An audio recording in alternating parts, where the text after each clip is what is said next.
DEDK academy एक free educational channel है जिसका उद्देश्य ऐसे लोगों की सहायता करना है जिनके पास समय या संसाधनों की कमी है, लेकिन जो पढ़ना चाहते हैं और अपने दम पर आगे बढ़ना चाहते हैं।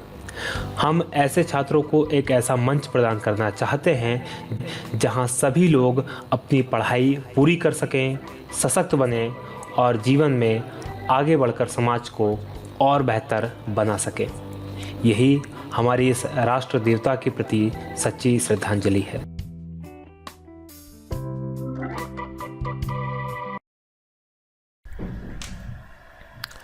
साथियों नमस्कार, बहुत स्वागत है आपका DNK एकेडमी में। मैं हूं भगवत दांगी, फाउंडर DNK एकेडमी।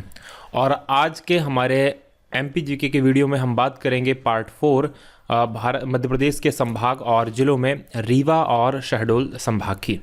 चलिए शुरू करते हैं।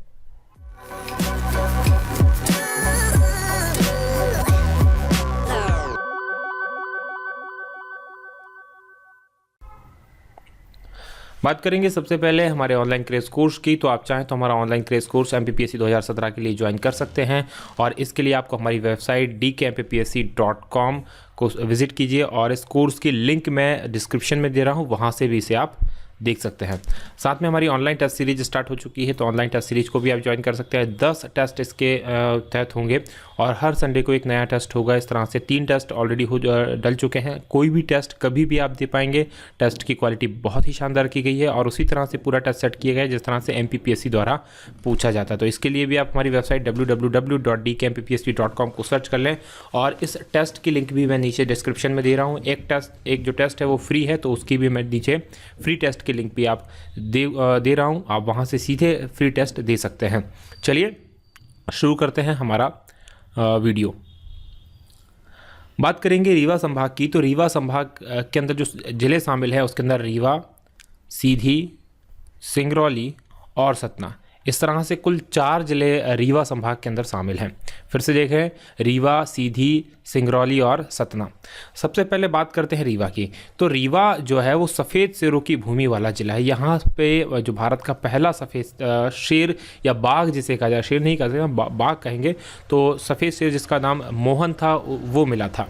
राजा मार्तंड सिंह जो रीवा रियासत के राजा थे, तत्कालीन राजा, उनको ये प्राप्त हुआ था, उनको ये सबसे पहले मिला था। तो सफ़ेद शेरों की भूमि या सफ़ेद बाघों की भूमि ये कहलाता है। पूर्व में जो विंध्य प्रदेश था उसकी राजधानी थी रीवा। देखिए, जब मध्य प्रदेश 1956 में मध्य प्रदेश का गठन नहीं हुआ था, उससे पहले मध्य प्रदेश 4 पार्टों में बटा था। उसमें से जो एक पार्ट था विंध्य प्रदेश, उसकी राजधानी रीवा हुआ करती थी। सबसे ऊंचा जलप्रपात जो है चचई या चचाई जलप्रपात, ये बीहड़ नदी पर बना हुआ है। लगभग 130 मीटर की ऊंचाई इस जलप्रपात की है और मध्य प्रदेश का सबसे ऊंचा जलप्रपात ये है। रीवा किले में, रीवा का जो किला है वहाँ पर महामृत्युंजय का मेला लगता है और बहुत ही फेमस है। ये मेलों के नाम तो बहुत ज़्यादा इंपॉर्टेंट है। जिस भी ज़िले में जो मेला लगता है उसके विषय में हमें जानकारी होना चाहिए। तो महामृत्युंजय का जो मेला लगता है वो रीवा के किले में और रीवा जिले के अंदर लगता है। प्रदेश का एकमात्र सैनिक स्कूल जो है वो रीवा में स्थित है। साथ में अवधेश प्रताप सिंह विश्वविद्यालय जो रीवा में है, APS के नाम से ये बहुत फेमस है। आम अनुसंधान केंद्र गोविंदगढ़ में है। गोविंदगढ़ जो है रीवा के अंदर है और यहाँ पर सुपारी के खिलौने बनते हैं और ये काफ़ी फेमस है। सुपारी के खिलौने पूछे गए हैं कि सुपारी के खिलौने कहाँ पर बनते हैं। रीवा जिले की बात करें तो मध्य प्रदेश पुलिस वाहन प्रशिक्षणशाला जो है वो गोविंदगढ़ में है और पुलिस मोटर वर्कशॉप जो है वो रीवा के अंदर। ये पुलिस से संबंधित 2 प्रशिक्षण केंद्र भी यहाँ पर है। टोंस जल विद्युत परियोजना जो है वो सिरमौर के अंदर है और सिरमौर रीवा में है। त्योंथर पुरातात्विक स्थल है जो रीवा जिले में है। सीमेंट और कत्था उद्योग है। सोन नदी में स्थित वाण सागर परियोजना का जो मुख्यालय है वो रीवा के अंदर है और सोन नदी में पे बनी हुई है जो वाण सागर परियोजना। देखिए, सोन नदी वाण सागर परियोजना जो परियोजना बनी है वो रीवा में नहीं बनी है, बल्कि उसका जो मुख्यालय है वो रीवा में, जो कार्यालय है वो रीवा में है, ना कि परियोजना रीवा में है। वन विभाग का फॉरेस्ट ट्रेनिंग स्कूल जो है गोविंदगढ़ में है। तो गोविंदगढ़ काफ़ी इंपॉर्टेंट जगह है क्योंकि गोविंदगढ़ में आम अनुसंधान केंद्र है, वन विभाग का फॉरेस्ट ट्रेनिंग स्कूल है। तो ये चीज़ें रीवा जिले के अंदर है। बात करेंगे सीधी जिले की, तो सीधी जो जिला है वो देखिए संजय गांधी राष्ट्रीय उद्यान से, जिसमें 2007 में बाघ परियोजना में शामिल किया गया। तो ये जो संजय गांधी या डुबरी राष्ट्रीय उद्यान जिसे कहते हैं वो सीधी जिले में है। इसका जो अधिकतर हिस्सा है वो सरगुजा जिला छत्तीसगढ़ में चला गया। पहले पूरा के पूरा ये मध्य प्रदेश, जब मध्य प्रदेश शामिल था तो मध्य प्रदेश का सबसे बड़ा राष्ट्रीय उद्यान हुआ करता था, लगभग 1900 वर्ग किलोमीटर का, लेकिन अभी इसका अधिकतर जो हिस्सा है वो चला गया है छत्तीसगढ़ सरगुजा जिले के अंदर। घोघरा देवी का मेला यहाँ पर लगता है। घोघरा देवी का मेला बहुत फेमस है। पीपर राव में कोरंडम जो एक खनिज पदार्थ होता है कोरंडम, वो मिलता है। और सोन घड़ियाल अभ्यारण्य स्थित है। सोन नदी के अंदर जो घड़ियाल है उनका अभ्यारण्य स्थापित किया गया, तो वो यहीं पर है। बात करते हैं सिंगरौली जिले की, तो सिंगरौली जिले को 2008 में सीधी जिले से अलग करके बनाया गया था। 2008 में सीधी जिले से अलग किया, फिर से बनाया गया। सिंगरौली को मध्य प्रदेश की ऊर्जा राजधानी भी कहा जाता है, क्योंकि यहाँ पर एनटीपीसी का सबसे बड़ा जो कारखाना है, जहाँ विद्युत तापगृह है, वो यहाँ पर बनाया गया है। और उससे मध्य प्रदेश, गुजरात, मुंबई, पुणे, दादर नगर हवेली यहाँ तक ऊर्जा पहुँचाई जाती है, इसलिए उसको मध्य प्रदेश की तो ऊर्जा राजधानी कहा ही जाता है। साथ में सिंगरौली के अंदर एशिया की सबसे मोटी कोयले की परत मिलती है। तो ये ध्यान रखिएगा, सबसे अधिक कोयला नहीं मिलता, जबकि कोयले की मोटी परत, मतलब एक ही परत में सबसे ज़्यादा मोटाई वाला कोयला है, सबसे अधिक मोटी परत कोयले की यहाँ पर प्राप्त होती है। विंध्याचल ताप विद्युत गृह है, जिसके बारे में मैंने आपको बताया। नॉर्दर्न कोल्ड फील्ड मुख्यालय लिमिटेड का मुख्यालय, नॉर्दर्न कोल्ड फील्ड जो कंपनी है उसका मुख्यालय यहाँ पर है। ऐतिहासिक माड़ा की बुद्धकालीन गुफाएं यहाँ पर देखने योग्य हैं। माड़ा के अंदर बुद्धकालीन गुफाएं हैं। बात करेंगे सतना जिले की। देखिए सतना जिले के अंदर दो जो जगह है बहुत फेमस है, एक है चित्रकूट, दूसरा मैयर। ये दोनों इसी जिले में है, जिसे शासन ने पवित्र नगर घोषित किया। तो मध्य प्रदेश शासन के द्वारा कुछ स्थानों को जो ऐतिहासिक और धार्मिक महत्व के हैं उनको पवित्र नगर घोषित किया है। उनमें से चित्रकूट और मैहर जिनको पवित्र नगर घोषित किया गया है वो सतना जिले के अंदर है। चित्रकूट के अंदर गधा मेला लगता है जो काफ़ी फेमस है। सतना में सीमेंट और बीड़ी उद्योग काफ़ी प्रचलित है। सतना के अंदर सीमेंट तो बहुत ही फेमस है, क्योंकि यहाँ पर चूना पत्थर जो है पर्याप्त मात्रा में मिलता है। चित्रकूट में महात्मा गांधी ग्रामोदय विश्वविद्यालय है, जिसकी स्थापना की थी नानाजी देशमुख ने।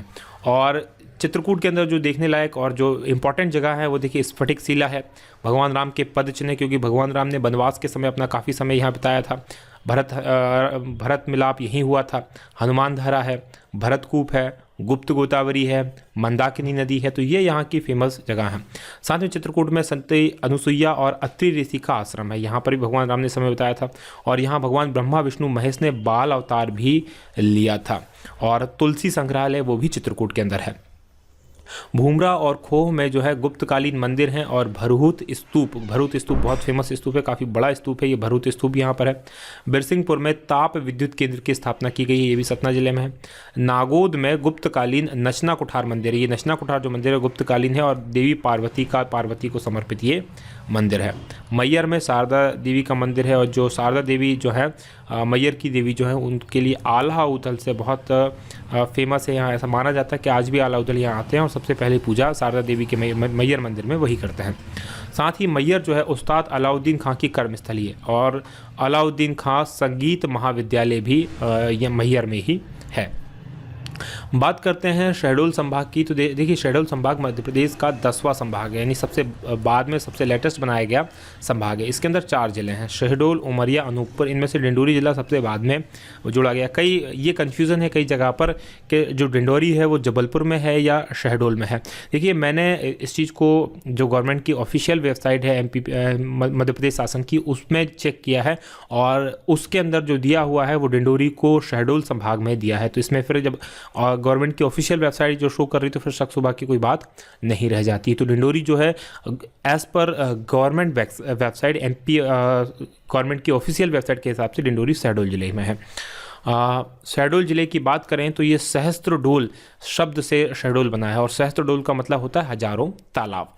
ओरिएंट पेपर मिल्स जो है अमलाई के अंदर है। अमलाई एक जगह का नाम है शहडोल के अंदर। सोहागपुर जो कोयला क्षेत्र है मध्य प्रदेश का सबसे बड़ा कोयला क्षेत्र जो है सोहागपुर है और यहाँ पर काफ़ी बड़ी मात्रा में कोयला मिलता है। देश की पहली जो किन्नर विधायक थी शबनम मोसी वो यहीं सोहागपुर से ही निर्वाचित हुई थी। बाण सागर परियोजना देवलोन नामक स्थान पर, देखिए बाण सागर परियोजना जो बनी हुई है वो देवलोन में बनी है, लेकिन इसका मुख्यालय जो है रीवा के अंदर है। कोलवंड में मीथेन के भंडार मिले हैं। कोलवंड करके जगह है जहाँ पर मीथेन के भंडार प्राप्त हुए। तो ये प्रश्न पूछा गया है। तो मीथेन के भंडार कहाँ से मिले? तो शहडोल जिले से मिले हैं। बाणगंगा में पातालकोट कुंड और विराटेश्वर मंदिर स्थित है। तो ये दो जगह फेमस है। बात करें उमरिया जिले की, तो उमरिया जिले में बांधवगढ़ राष्ट्रीय उद्यान है। बांधवगढ़ राष्ट्रीय उद्यान काफ़ी फेमस है, जो 32 पहाड़ियों से घिरा है और बाघों का जो यहाँ पर घनत्व है, यानी प्रति वर्ग किलोमीटर के अंदर जो बाघ पाए जाते हैं, वो सबसे अधिक यहीं पर मिलता है। हर्रा नामक वृक्ष से भिलाला निकाला जाता है। भिलाला चमड़े के शोधन में और पेंट वगैरह के काम में काम आता है। लाख से चपड़ा बनाने का जो है सरकारी कारखाना यहाँ पर है। पानपठा में एवं जोहिला से कोयला उत्खनन होता है। ये दो जगह है। बांधवगढ़ का किला बघेल वंश के शासक विक्रमादित्य ने 14वीं सदी में बनाया था और इसमें शेष शाही तालाब और विष्णु मंदिर है। ये दो बहुत फेमस जगह है जो उमरिया जिले के अंदर है, शेष शाही तालाब और विष्णु मंदिर। बात करेंगे अनूपपुर जिले की, तो अनूपपुर जिला जो है अमरकंटक को पवित्र नगर घोषित किया गया है। शहडोल से अलग करके अनूपपुर को बनाया गया है 2003 में। तो अमरकंटक को पवित्र नगर घोषित किया गया है, जहाँ से 3 प्रमुख नदियाँ निकलती। कौन कौन सी? नर्मदा निकलती है, ये फोन नहीं है, सोन है, सोन नदी निकलती है और जोहिला नदी निकलती है। यहाँ पर चचाई थर्मल पावर प्लांट है, जिससे बिजली बनती है। चचाई थर्मल पावर प्लांट है। बॉक्साइट जो खनिज है उसका उत्पादन कहाँ किया जाता है? अमरकंटक से किया जाता है। और यहाँ पर आदित्यनाथ जैन जो तीर्थंकर है, उनकी सबसे बड़ी अष्ट धातु की मूर्ति, ध्यान रखिएगा, सबसे बड़ी, देखिए आदिनाथ जो जैन तीर्थंकर है उनकी सबसे बड़ी मूर्ति है 72 फीट की 52 गजा बैतूल के अंदर। लेकिन यहाँ पर अष्ट धातु की सबसे बड़ी मूर्ति लगी हुई है, प्रतिमा लगाई गई है। इंदिरा गांधी जनजातीय विश्वविद्यालय जो है वो अमरकंटक में है, जो देश का पहला जनजातीय विश्वविद्यालय बनाया गया है। प्रमुख पर्यटन की बात करें, यहाँ के पर्यटन बहुत फेमस है। एक माई की बगिया, माई का हाथी, ये बहुत ही फेमस जगह है। भृगु ऋषि की गुफा, सोनमुड़ा, नवग्रह मंदिर, कबीर चौरा तो मोस्ट इम्पॉर्टेंट है, जलेश्वर महादेव मंदिर, आदिनाथ मंदिर। तो ये यहाँ के प्रमुख जगह हैं जो पर्यटन स्थल की दृष्टि से बहुत इंपॉर्टेंट है। अब अंतिम जिला है डिंडौरी। डिंडौरी की बात करें तो प्रदेश का सबसे कम जनसंख्या घनत्व 94 व्यक्ति प्रति वर्ग किलोमीटर इस जिले में है। देखिए इस जिले के बारे में अगर आपको याद करना है तो एक चीज़ है सबसे कम, इसमें हर चीज़ सबसे कम है। जैसे कि सबसे कम जनसंख्या घनत्व है, सबसे कम सिंचित जिला है, सबसे छोटा राष्ट्रीय उद्यान है, सबसे कम नगरीय प्रतिशत जनसंख्या वाला जिला है और यहाँ पर बेगा और गौंड जनजाति यहाँ पर पाई जाती है। ये थोड़ा सा यहाँ पर बड़ा है, बाकी तो सारी चीज़ें यहाँ कम ही कम है, तो इसलिए आप डिंडौरी जिले को आप याद रख सकते हैं। तो ये थी हमारे रीवा और शहडोल संभाग की बात।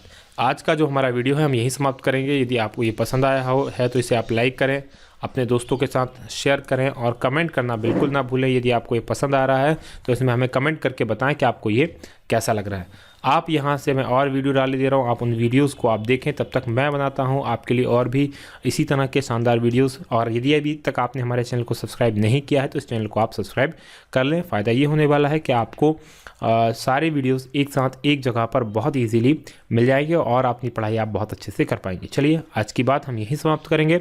बहुत बहुत धन्यवाद। जय हिंद, जय भारत।